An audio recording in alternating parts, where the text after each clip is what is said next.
yung paglabas ni Duke Frasco, naging malinaw na wala ng solidity, wala na yung solid na following ni Martin Romualdez in the House.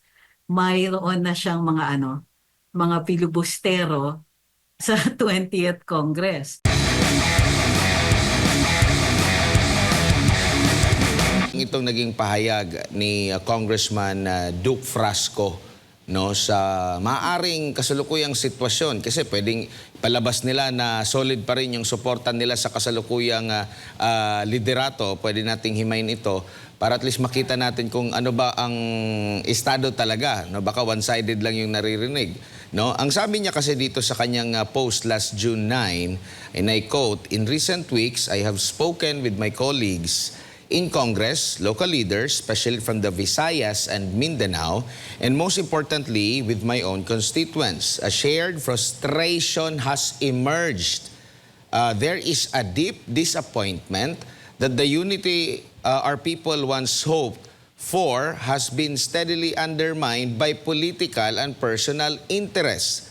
And the President has consistently called for unity, stability, and a government that delivers meaningful change. I firmly believe that the House of Representatives should reflect these values not only through the laws we pass but also in the leadership that we uphold." At kung binanggit ng Senado na hindi pa uusad ito hanggat hindi nagbibigay ng approval mula sa 20th Congress, mula dito po sa naging payag ni Duke Frasco, ma'am, mas lalong nakikita niyo po ba na wala pa talagang kasiguraduhan na uusad yung impeachment o susuportahan na nila dahil marami pang maaring mangyari dyan sa 20th Congress, Attorney?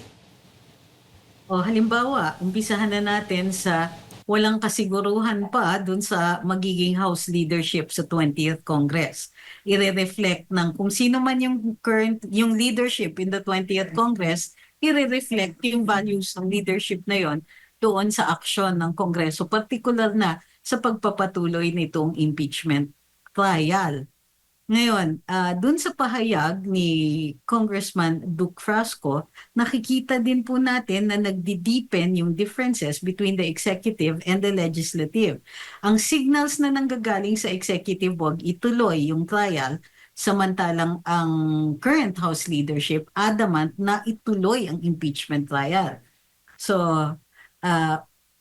unlike before, na wala kang maririnig na objections or walang rebelliousness within the House, kung ano ang direksyon ng House Speaker, lahat ay sumusunod. Ngayon, nakikita natin na nalalagas or meron naging very vocal na pumapanig with a side that is not with the Speaker. So dun pa lang sa ating House leadership in the next Congress, nakikita natin na hindi na ganun ka-solid ang following ni House Speaker Martin Romualdez. Kahit manalo siya, mayroon at mayroong titindig dyan sa plenaryo na mag-object sa mga gusto nilang mangyari. So, yung impeachment will be one of them. Kung paano maggagalaw ang mga kongresista to prepare for 2028, maaari din itong tutulan o i-call out ng ibang faction doon sa House.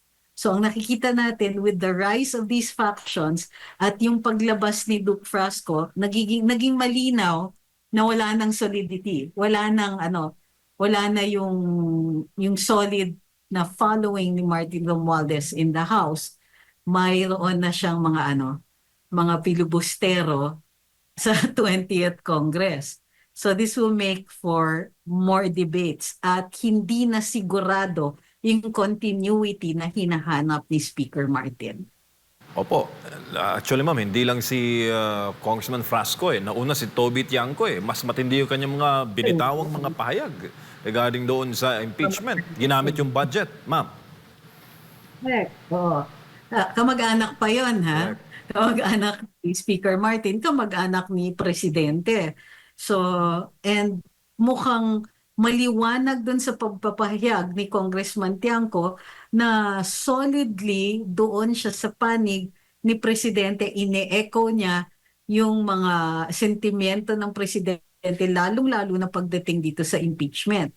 So given na may lumulusot na mga kontra na boses sa Kongreso, lumalaki nga yung possibility na baka mamatay yung impeachment trial dahil pag pinahayag ng House na hindi na sila interesado sa pagpapatuloy ng trial na ito, madidismiss na yung kaso at magfo-fold up na yung impeachment court. Tingin mo ba ang pagtatakbong speaker, no, si Congressman Pulong, may laban ba? Well, from what I hear, yung hindi totoo yung 200 plus ni Congressman Martin Romualdez kasi 'di ba nawala lang si Congressman Frasco, ang laki na ng ingay eh. Parang feeling ko bilang na bilang yung mga tagasunod ni Speaker Martin na malaking difference pag kahit isa lang ang nawala sa kanila. So, whether it is Kong Pulong or a third party, maganda yung merong nagcha-challenge. Hindi tayo sure kasi hindi tahimik pa si Kong Pulong so far. Pero tama kasi yun eh. Kung tatakbo ka at lalabanan mo ang isang incumbent, maganda yung tahimik ka until you have all your numbers in. Ang maganda dito is walang talo si Kong Pulong dito. Meaning, even if he doesn't become speaker, he will lead a significant faction. Kung totoo yung mga naririnig namin, significant yung mga mafo-form niya na block at hindi gano'n nakadali ang magiging leadership ni Martin Romualdez. Ma'am, para po gawing simple ang usapin sa impeachment, sinabi po ni Justice Escuna na brilliant daw no, yung move na ibalik, return to sender, na back to you ang House of Representatives sa kanila pong articles of impeachment. Do you think, ma'am, nautaka ng mga senador ang mga kongresista? Actually, hindi eh. Kasi halata naman nung nagdi-discuss sila, parang doon lang nila naisip itong compromise. But if it had been previously planned, grabe, brilliant talaga. At saka ibig sabihin nun, bilang na nila kung sino yung mga kakampi nila at sure na sure sila. Ako tingin ko, sure na sila sa numbers kasi nakaumang si Senator Bato was there and he was well prepared. Mayroong follow-up speech si Senator Bongo, nakabantay yung mga talumpati ni na Senator Robin Padilla and of course ni Senadora Amy. Tingin ko, they knew that they would be able to pass something. Yung kung ano yung maipapasa nila, hindi pa sila sure. Kasi they were going for dismissal. Pero parang mabigat masyado yung outright dismissal ng ganito kaaga in the 19th Congress. Pagdating ng 20th Congress, it will be easier. Kasi pwedeng mas may oras at hindi sila naghahabol ng pagsasara. So either way, brilliant talaga yung move. Whether Diyos ang o tao, nakikita natin that it's working. Opo, ma'am, lalo pat sinasabi, no, pag Senado, meron kang dyan, 24 na Republika ng Pilipinas. Kanya-kanya po yan ang pag-iisip, kanya-kanya ng stand sa issue. Masasabi din po ba natin, ma'am, na hindi nagpadala sa pressure ng House of Representatives itong mga senador? Talagang pinangatawanan na sila 24 na Independent Republic of the Philippines. Totoo yan. Maliwanag yan. Ilang linggo na umuugong yung pressure daw na ini-impose dito sa mga current na senators dito in the 19th Congress. Ang dami daw nakikiusap, tumatawag, ang daming pangako na nagliparan yung mga pangako na yan. Daig pa ang eleksyon. Kasi this is another form of consensus taking. So dito nagulat ako dun sa dami actually. Akala ko magiging yung simple majority 50% plus 1 or marami na. Pero in this case 18-5 mukhang talaga either hindi sila nagpadala sa pressure or it's easier kasi to hand it off to the 20th. Yung hindi sa kanila mamatay, yung hindi sila yung maging responsable dun sa dismissal kasi dalawa nakikita natin 'di ba may kumbaga may peanut gallery. May mga nanonood ang taong bayan.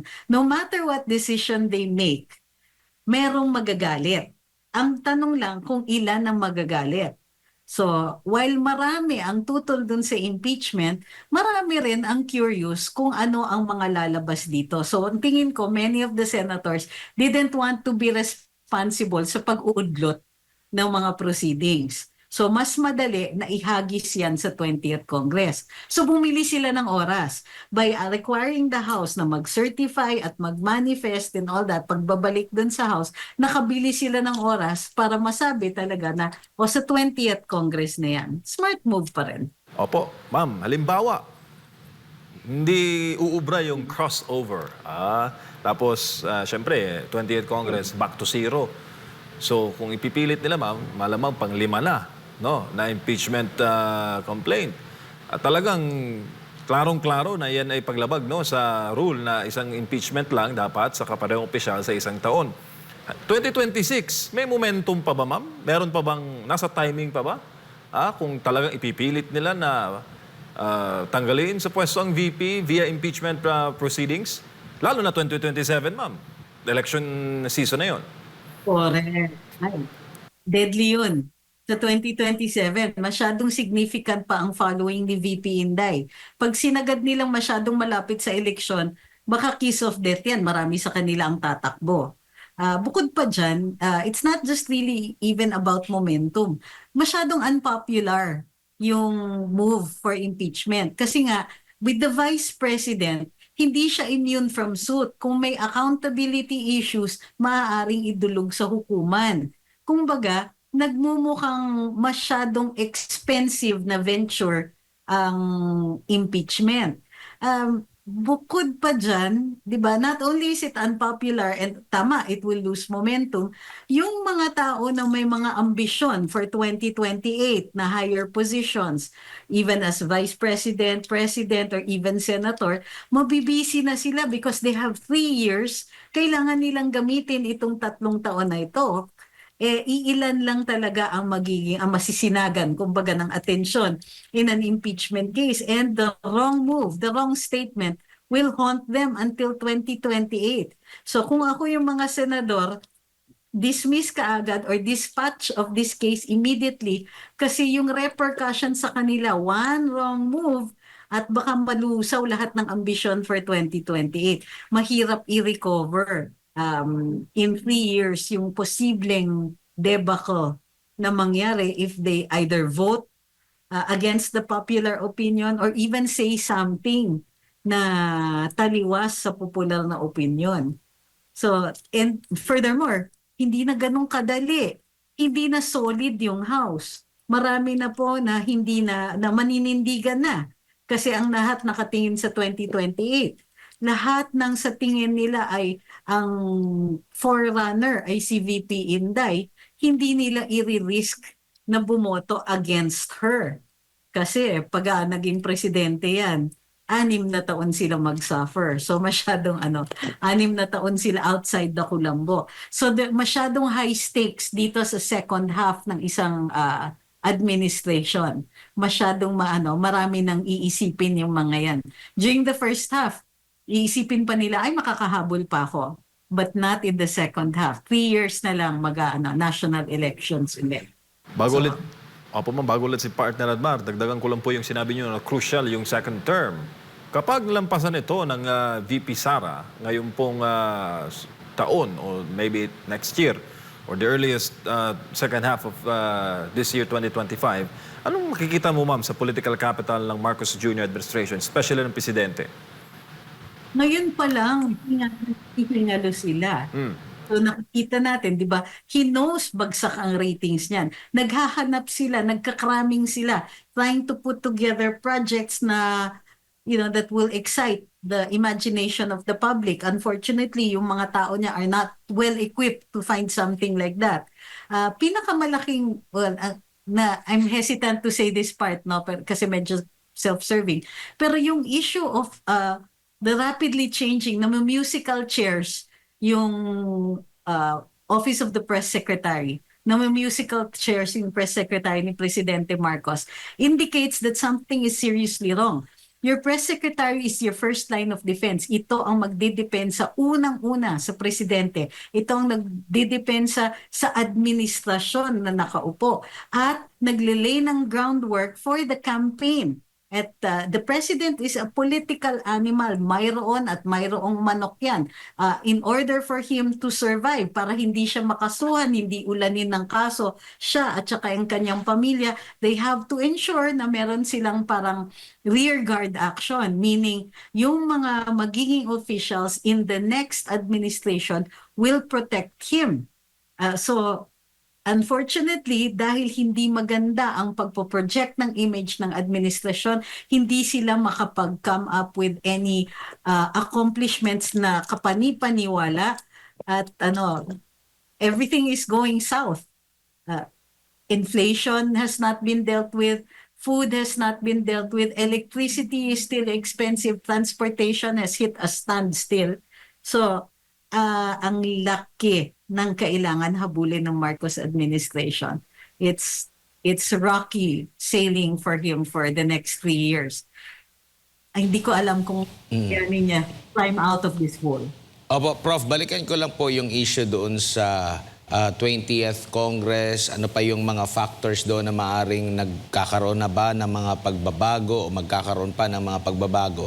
Kasi isa pala sa mga sinibak o di kaya hindi, kung baga, tinanggap ang resignation ay yung presidential assistant for Visayas, no, na napag-alaman na asawa ng kapatid ng asawa ni Speaker. Yung kabilang yun sa sinibak. Kumbaga, yung kapatid ni asawa ng Speaker, si pangalan nito. Oo, tama. Ni Yeda, asawa niya, yung in-appoint, pero kasama yun sa mga tinanggap ang resignation. May nakikita ka ba doon na maaring senyales, attorney? As we see, lumalalim po yung differences dun sa palakad ng executive versus the legislature. Ang the reason napaka-powerful ng Marcos administration in the first 3 years, I'm not saying they were effective but they certainly were powerful, is dahil dun sa union nga na nakikita natin that there was a Martin Romualdez backing up President Bongbong Marcos. Without that, to be fair, no, si Presidente Marcos kokonti yung hiningi na legislation. Pero without yung nasasandala ni Speaker Martin na power from Malacanang, it will be difficult for him to project that. On the other hand, si Presidente Marcos, he's already limping sa totoo lang. So yung feeling ko is that yung pagdistansya niya kay Speaker Martin Romualdez, if he follows this up with creating more connections, more on a wider reach with various parties and various groups na hindi niya current comfort zone, baka makatulong ito. Yung divorce nila, parang nakikita ko dito may impending divorce his divorce from Martin Romualdez might help if magsisipag siya in creating new allies and creating a whole new network away from Martin Romualdez. Or yung isa niyang option is to back a different speaker. Kasi nga, with this, mukhang malalim na yung division nila, mukhang solian na ng kandila. Magpinsan pa naman yan. Yung mga ganyan na differences they will run deep. Kasi normally pagka mag-anak, hindi yan lalabas at all. Hindi mo makikita yung mga ganyang divisions, hindi mo makikita yan. Bukod pa dyan, it looks like also na disappointed ang presidente at the poor showing doon sa Visayas. Kasi during the elections, solid na yung Mindanao for Inday. Ang hirap ng pasukin yan. Ang NCR surprisingly went against type and went towards Inday. Nahati yung Luzon at yung solid north, hindi na siya solid north. So naging crucial yung Visayas. Naging disappointing yung turnout dun sa Visayas in favor of Alianza and Tambaricoto defeated Gwen Garcia. Ibig sabihin na wala yung foothold din dun sa Cebu. Yung local politics is reflecting the fragmentation of the Marcos administration, including that of his alliances with his own family.